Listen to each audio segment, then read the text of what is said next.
안녕하세요, 카스라이팅 송감독입니다. 들고 온 제품은 인스타360에서 나온 360도 카메라 인스타360 X4입니다. 이제 저희 채널이 탈 것 리뷰하는 채널이잖아요. 촬영을 할 때의 장단점이나 편집 같은 부분, 그런 부분에 대해서 좀 얘기를 해보고자 합니다.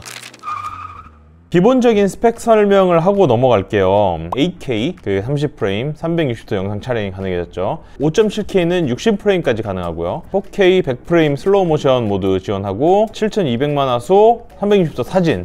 배터리 용량도 1800mAh에서 2290mAh로 많이 늘어났죠. 확실히 배터리 체감이 좀 되긴 해요. 고속 충전도 지원하고요. 그 다음에 제스처 컨트롤 같은 것들 들어갔고요. 렌즈 가드 같은 경우에도 X3의 접착식 렌즈 가드가 아니고 이렇게 탈착식으로 바뀌었죠. 그래서 이제 저희가 물건을 받은 지가 조금 됐어요. 한 2개월 넘게 사용을 한번 해봤는데요. 원래 이제 저희 직원분이 소유하고 있는 X3가 있었습니다. 자동차 영상 촬영할 때 몇 번 이용을 해봤거든요. 일단 빠르게 장점 먼저 얘기를 해볼게요. 첫 번째, 이제 당연하겠지만 다양한 앵글. 이제 360도 카메라를 쓰는 가장 큰 이유죠. 모든 걸 다 찍고 편집 과정에서 프레이밍 하는 거죠. 좀 촬영이 까다로운 바이크 리뷰 영상은 실제로 큰 도움이 많이 돼요. 거치하는 위치에 따라서 이제 주행 뷰도 되고 운전자 뷰도 되고 측면 뷰도 되고. 그렇다고 이제 자동차 촬영에서는 좀 아쉬운 부분이 있냐? 자동차 촬영도 마찬가지예요. 운전석, 조수석, 그다음에 2열까지 커버 가능하죠. 많이들 보셨을 거예요. 이제 GTA 뷰라고 하죠. GTA 뷰도 가능합니다. 저희가 이제 편집 쪽으로도 프로덕션 일을 좀 오래 했었는데요. 편집 때 좀 보수적으로 접근하시는 분이 많다는 생각이 들었어요. 아예 극단적이더라고요. 막 지구 뷰나 앵글이 막 왔다 갔다 무빙하고 이런 것들을 위주로 쓰시는 분들이 있는데, 컷 베리에이션을 쳤을 때 뭔가 좀 다 비슷비슷한 느낌의 화각이 나오기도 하거든요. 만약에 이걸 유튜브 컨텐츠용으로 구입하셔서 사용을 하신다, 그러면 화질이나 노이즈를 어느 정도 조금 포기를 하시더라도 좀 다양한 앵글로 활용하는 방법을 좀 추천드리거든요. 보시는 영상이 이제 제가 바이크 정면에 그냥 캠 하나 설치한 거 가지고 뽑은 편집본이에요. 운전자도 찍고 풍경도 찍고 바이크의 어떤 계기판도 찍고 다른 좀 재밌는 앵글들도 연출을 많이 해서 컷 편집을 할 수 있죠. 캠 하나로 기본적으로 한 4-5가지의 앵글을 연출을 할 수 있기 때문에 이렇게 좀 다양한 앵글을 활용해 보시는 방법을 추천을 드립니다. 또 하나는 저희가 이제 수영 채널도 하나 운영을 하고 있어요. 생활체육인 분들이 이제 굉장히 많아지면서 촬영벙이라는 것들이 생기거든요. 액션캠으로 많이들 촬영을 하시는데 킥을 찍어야 되고 손을 찍어야 되고 하는 상황이 있는데 그 부분이 잘려 있다거나, 하지만 이제 이 액션캠 대신에 360으로 촬영을 하면 수영을 할 때 신체 일부분이 안 담길 그런 걱정은 안 하셔도 되죠. 왜냐하면 이제 360도를 커버리지를 하니까. 이런 앵글적인 부분에서 확실히 이점이 있다 말씀을 드리고 싶고, 두 번째, 이제 촬영 퀄리티예요. 저희가 X3랑 같이 운영 중인데요. 이제 X3랑 비교를 했을 때 화질이 굉장히 좋아졌어요. 8K 비디오 뿐만이 아니고 기본적인 센서의 사이즈는 그대로라고 하는데 그 안에 있는 어떤 부분이 개선이 됐겠죠. 그래서 이제 선예도 부분에서도 훨씬 선명하고, 뭐 역광 같은 상황에서도 개조를 되게 보정이 잘 돼서 어두운 부분이랑 밝은 부분이 골고루 좀 잘 담기더라고요. 특히 이제 광량이 좀 좋은 주간주행 시는 좀 많이 크롭을 해서 써도 이 정도면은 일상 주행용 유튜브 콘텐츠용으로는 활용하기 충분한데? 라는 생각이 들 정도로 전체적인 영상 퀄리티 면에서는 정말 좋아졌다. 그 다음에 몇 가지 또 장점으로 보면은 이제 전작에 비해서 파일이 끊기지 않고 촬영이 된다는 점. 전에는 이제 좀 중간에 한 5초에서 10초 정도 로스가 있더라고요. 이거는 좀 어떻게 보면 치명적이잖아요. 그리고 이제 수업 능력. 이 인스타360 카메라들이 사운드 면에서 좀 다른 액션캠 회사들보다 좀 잘하고 있는 것 같아요. 왜냐면 에이스 프로 2 같은 경우에도 진짜 수업 능력이 대단하더라고요. 근데 얘도 그 정도까지는 아니어도 다른 액션캠들에 비해서 수업 능력이 괜찮아요. 브이로그 용도로 사용하시는 분들은 대충 찍어야 되잖아요. 이게 말이 좀 잘 담겼으려나? 라고 걱정을 하실 수도 있는데 웬만하면 다 잘 담깁니다. 그렇게 드라마틱하게 있지는 않더라고요. 그래도 약간은 있나요? 약간 있어요. 약간. 약간. 그다음에 이제 블루투스 페어링. 바이크 촬영할 때 가장 힘든 점이 사실 녹음이거든요. 목소리 녹음. 그러니까 바이크 헬멧 블루투스, 메쉬 인터컴 같은 거 녹음 같은 게 가능하고요. 렌즈 가드 편의성. 이게 전작에서는 이게 접착식이었잖아요. 결합 분리할 수 있게 만들어 놨습니다. 이것도 굉장히 편해진 점으로 볼 수 있죠.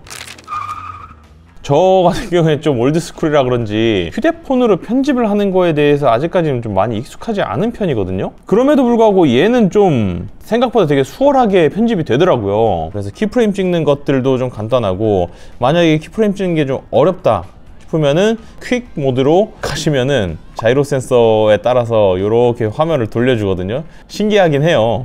이렇게 해가지고 편집을 할 수도 있습니다. 트래킹 포인트들이 찍혀요. 자, 이렇게 트래킹이 되고 있죠. 상당히 멀어졌는데도 놓치지 않고 트래킹 되게 잘 하고 있습니다.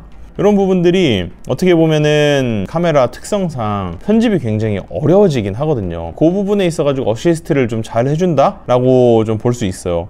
여기서 화각을 바꾸거나 앵글을 돌리거나 하면서 편집 자체의 순수한 재미도 좀 쏠쏠한 편이에요.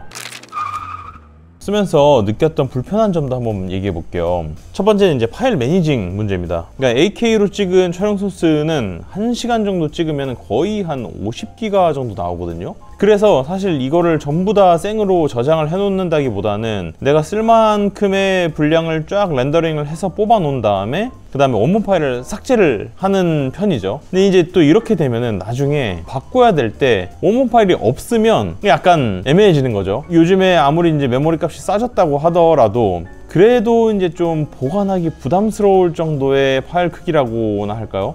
두 번째는 이제 편집 시스템이에요. 이것도 이제 파일 매니징이랑 같이 좀 언급을 하고 싶은 부분인데요. 한마디로 좀 모든 풍경을 다 담아야 되는 카메라잖아요. 포스트 프로덕션 단계에서 내가 신경 써야 될 부분이 늘어난다는 소리입니다. 일단 찍어, 뭐라도 찍히겠지, 약간 이런 느낌으로 찍는 거잖아요.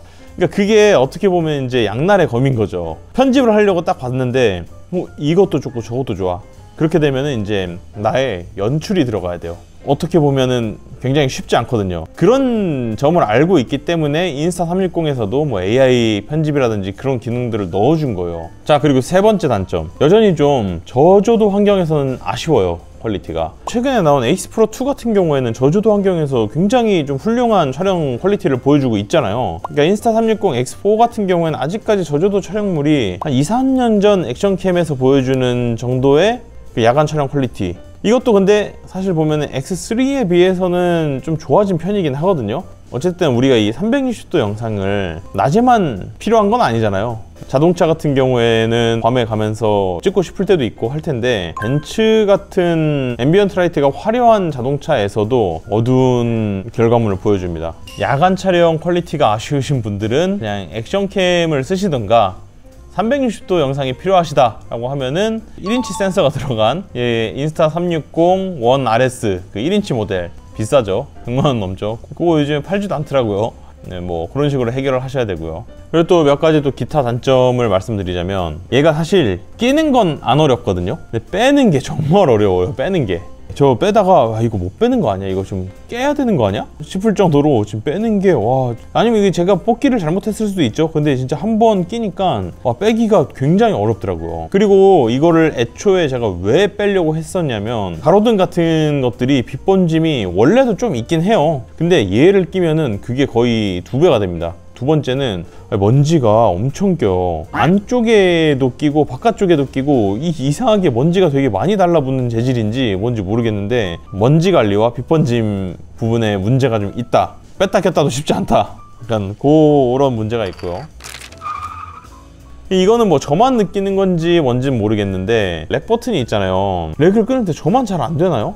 자, 이제 다 찍었다 하고 탁 눌렀는데 안 꺼져요. 뭐야? 한 번 더 눌러, 안 꺼져. 뭐지? 하고 꾹 누르잖아요. 갑자기 뭐 촬영 소스를 폐기하시겠습니까? 뭐 그런 메시지가 뜨면서, 그거 뭔지 알아요? 눌렀을 때가 처리를 하고 메모리에 넣어야 되는데 네. 그 사이에 좀 딜레이가 생긴다거나. 그거는 이해해. 그러면 직관적으로 딱 눌렀을 때 뭐 파일을 저장 중, 전원을 끄지 말아주세요, 이런 경고 메시지랑 같이 뜨면 되잖아요. 조금 펌웨어 업데이트로 개선이 될 수 있었으면 좋겠거든요. 자, 그 다음에 360도 카메라잖아요. 근데 아직까지 극복하지 못한 스티칭의 어색함이 조금 있긴 해요. 이거는 어쩔 수가 없어. 그래서 인스타360이 360도 카메라긴 하지만 좀 아이러니하게도 메인 피사체 쪽으로 이 렌즈를 웬만하면 향하고 있는 그런 습관이 들었어요. 360도 카메라라는 장점이 그것 때문에 약간은 좀 희석이 된다.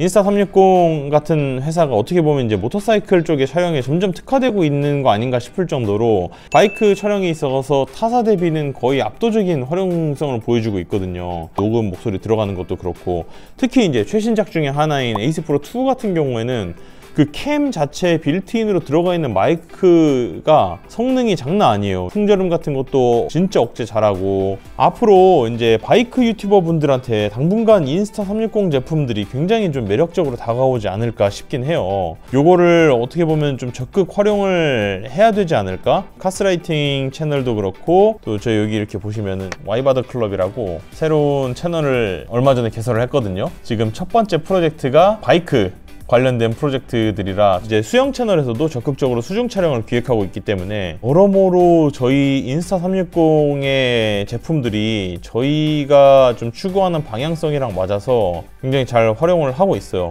그리고 이제 저희 프로덕션의 첫 장비 협찬입니다. 기계 제공해 주신 인스타360 코리아 감사 말씀 드립니다. 자, 여기까지 저희가 한 2달 정도 인스타360 X4 써보면서 느꼈던 장단점이나 촬영 팁 같은 것들을 좀 말씀드렸고요. 궁금한 점 있으시면은 언제든지 댓글로 문의 주시면 저희가 아는 선에서 충분히 좀 답변 드리도록 하겠습니다.